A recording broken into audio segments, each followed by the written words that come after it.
रोहिणी खडसे आणि माझं तोंड बंद करण्यासाठी सरकारने उपद्रव सुरू केल्याचा असा आरोप एकनाथ खडसेंनी केला आहे. मुलींच्या तक्रारी आल्या असेल तरच गुन्हा दाखल झाला पाहिजे. नाही, आता त्या संदर्भात खडसे साहेबांनी सांगतायत त्याबद्दल खरं तर पोलिसांनी स्पष्टीकरण दिलं पाहिजे. पोलिसांनी स्पष्टीकरण न देता राजकीय नेते देत आहेत, ह्यामध्येच काहीतरी दडलेलं आहे.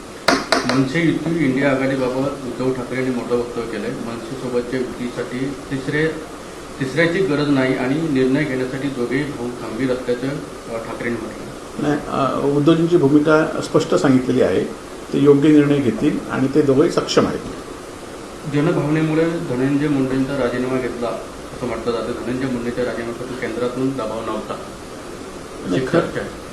नाही, धनंजय मुंडेंचा राजीनामा घेतला त्याच्यावर इतर मंत्री सुद्धा दोषी आहेत, त्यांच्यावर सुद्धा कारवाई म्हणजे त्यांचा सुद्धा राजीनामा घेतला पाहिजे होता.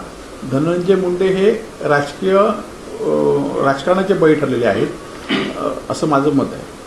अंबादास दानवेंचा ट्विट करत मंगलप्रभा जोडांच्या खात्यावर आक्षेप घेतला आहे. मंगलप्रभांच्या जोडाच्या खात्यातील 41 अधिकाऱ्यांना पदोन्नतीनंतर तिथेच पोस्टिंग द्यावी दिली.